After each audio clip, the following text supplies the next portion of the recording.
Let's move on to the last part of our story and discuss difficult word meanings from it. The first difficult word is intently. It means with earnest and eager attention, yani irade se. Second word is slumber. It means sleep, yani neend. Third word is lulled. It means sent to sleep, yani sulana.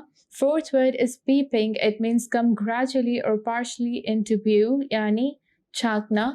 Fifth word is glittering. It means shining brightly, yani chamakna. Sixth word is gait. It means a person's manner of walking, yani chal.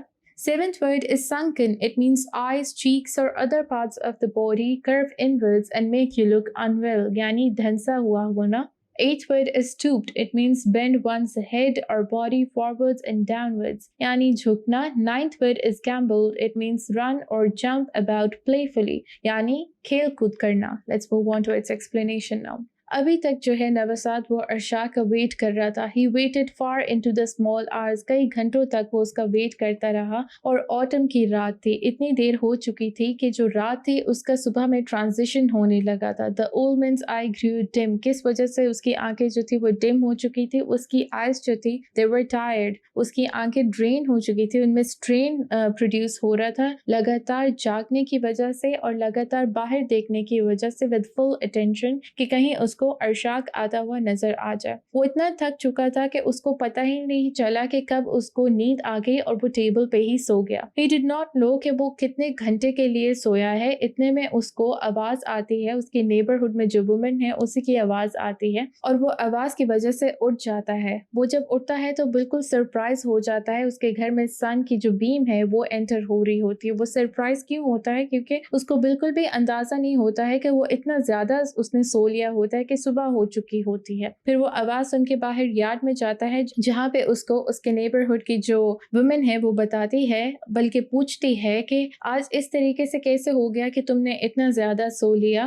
تو اس پہ نوساد reply کرتا ہے کیوں، کیا بات ہے، کیا ارشاک آ گیا ہے؟ اس پہ وہ نوٹ کرتی ہے، کہتی ہے نہیں بلکہ ارشاک جو ہے وہ واپس جا رہا ہے روڈ کی طرف، دیکھو. جب وہ یہ بولتی ہے نوساد کے اوپر اس کو ایسا فیل ہوتا ہے کہ اس کے گھر کی چھت گر گئی ہے کیونکہ سڈنلی اس کے اوپر اتنی ہارش جو ہے وہ نیوز ایکسپوز ہو رہی ہوتی ہے. وہ اوپر کی طرف جاتا ہے، روف پہ چڑھتا ہے، روڈ کی طرف دیکھتا ہے تو اس کو ارشاک کی گاڑی نظر آتی ہے جو کہ it is becoming smaller and smaller کیونکہ وہ دور جا رہی ہوتی ہے اور سن چمک رہا ہوتا ہے. تو اس کی جو ساری ہوپس ہوتی ہیں وہ ٹوٹ جاتی ہیں. ارشاک اس سے ملنے اس کے گھر نہیں آتا ہے. اب وہ بہت زیادہ بوڑھا تھا. اس نے اتنی زیادہ پریپریشنز کی ہوئی تھی just to meet his son after 10 years، لیکن اس کا بیٹا اس سے ملنے نہیں آتا ہے. اب اس کو کیسا فیل ہوتا ہے؟ وہ نیچے آتا ہے اور آرچرڈ کی طرف نکل جاتا ہے. وہ جب چل رہا ہوتا ہے تو اس کی جو گیٹ ہوتی ہے، جو اس کی چال ہوتی ہے، جو وہ نیچے آتا ہے آرچرڈ کی طرف جا رہا ہوتا ہے، وہ بہت زیادہ ویک ہو چکی ہوتی ہے. بہت ویک چال کے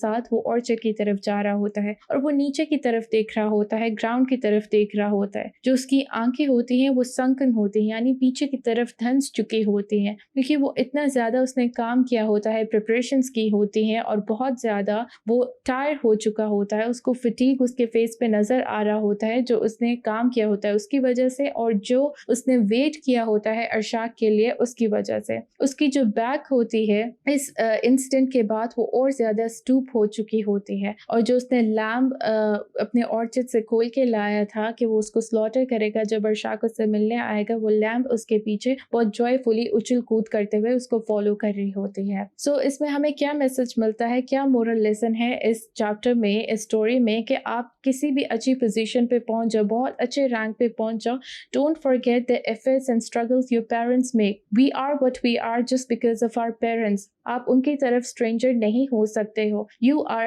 ویری ہائیلی اسٹیمڈ پرسن، لیکن آپ اتنے ہائیلی اسٹیمڈ نہیں ہوتے کبھی بھی کہ آپ کے پاس اپنے پیرنٹس سے ملنے کے لیے بھی ٹائم نہ بچے. So with this we have come towards the end of our today's video lecture. I hope جو بھی آج ہم نے پڑھا وہ آپ کو کلیئرٹی کے ساتھ سمجھ آیا ہوگا. انشاءاللہ we'll be talking about some new topic in our next video. Till then, take care. This is Maha, your English instructor, signing out.